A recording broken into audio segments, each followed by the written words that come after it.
So I want to say welcome to the Remixed Festival. It's a totally retooled festival from my other festival project, and we've got new energy and new team members, and it's been really exciting and exhausting.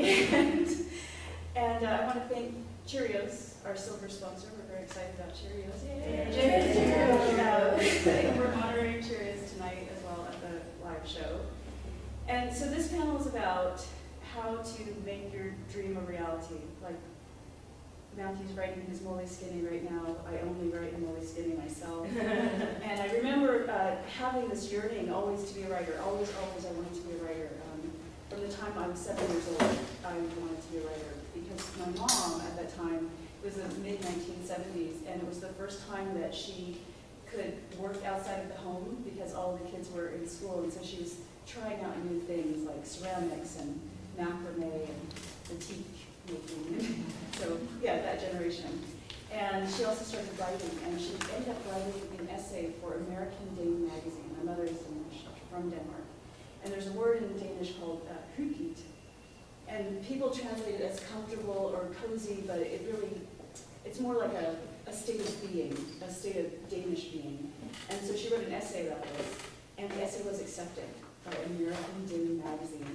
And she was so excited because, well, she's writing, right? And she's writing in a second language, and she got paid. So she got a check for the story. It was $10. It was 1976 or 77, so it was a different kind of money system then. But I remember she had the check, and she was holding it up like this, and my dad was taking a picture of her, and my brothers and I were standing alongside him, looking on, and it was like rays of light. It was like she was the sun. And I thought, oh my God, I want to do that. I want to have that feeling. Like that is what happiness is. God, I want to be like my mom. I want to be a writer.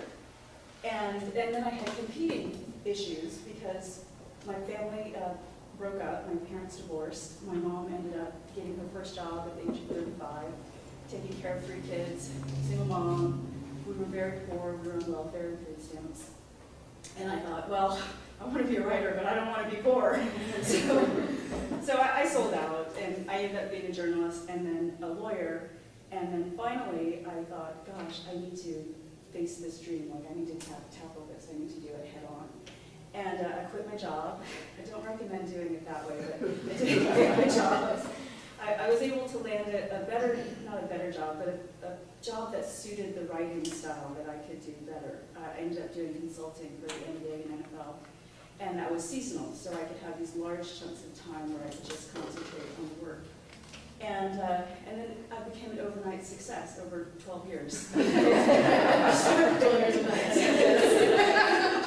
So I share that because I'm hoping each of our panelists will share their own journeys from being a professional, whatever it was, to actually getting paid to do the work that they love. So I'm hoping we can start at the end, Lori. Oh, sure. And just tell us a little bit about your background in the... Of course. My name is Lori Lakin Hutcherson. I'm born and raised in LA. And she's my cousin-in-law. Yes, and for me, writing I was all about television. Everything about TV fascinated me. In fact, that was the only punishment that ever worked on me, was taking away television. Before VCRs, I was the kid with the tape recorder next to the TV. Anybody else have that similar story? Yeah, okay, so that's a big clue there. I never knew anybody else who did that until I started meeting writers. Yeah. Because I wanted to hear the episodes over and over and over again and know that, and not knowing what that was, but just could not have that. So, that was really going to be my focus, except for I kind of had the same semi-fake epiphany that Heidi did, which is, I don't want to be poor. And everything I keep hearing is that writers don't make money. So I was like, well, then I'll be a doctor. And I followed that path for a while, up until 11th grade, actually, when I switched my major from math science to English, because I was at a blood drive, and I fainted. I was just like, I don't think I can be a doctor. So forget that, and that actually propelled me to think I want to be a writer no matter what.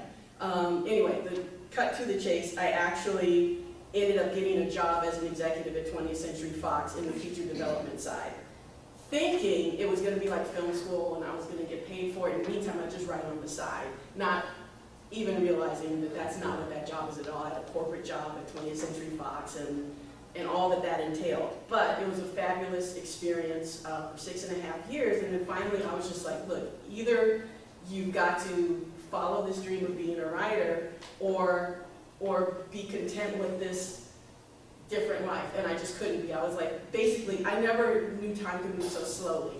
You know, at the job, it'd be like 12 o'clock, then 1 o'clock, then 2 o'clock, for the day to end. And after I quit, I started writing, and I was fortunate enough to get an agent, and then I've moved from show to show, and it's been a peripatetic life in terms of when I get paid, but it's totally been fulfilling because it's what I want to be doing.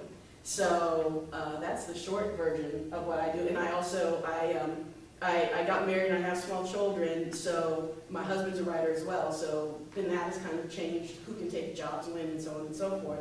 So I keep it fresh by, like, I actually ended up starting a website called goodblacknews.org. Short version of that is I actually was working with Terry McMillan, adapting her sequel to Waiting to Exhale called Getting Happy. And she told me that, like, she was enraged. It was a story about these kids who had all matriculated, 100% of this class had matriculated in Chicago. There was no news about it. Anyway, I was like, there got to be some good black news site that's covered that. And there just wasn't. And I was shocked that it was 2010. I'm like, there's no site that's dedicated to positive news about people of color. So I ended up starting it, and that's become, like, when I can't do other kind of writing, I do journalism, you know, which is totally fulfilling. So it just being able to write and communicate through the written word in any form, as I've actually found, has fulfilled me. So that's kind of my story.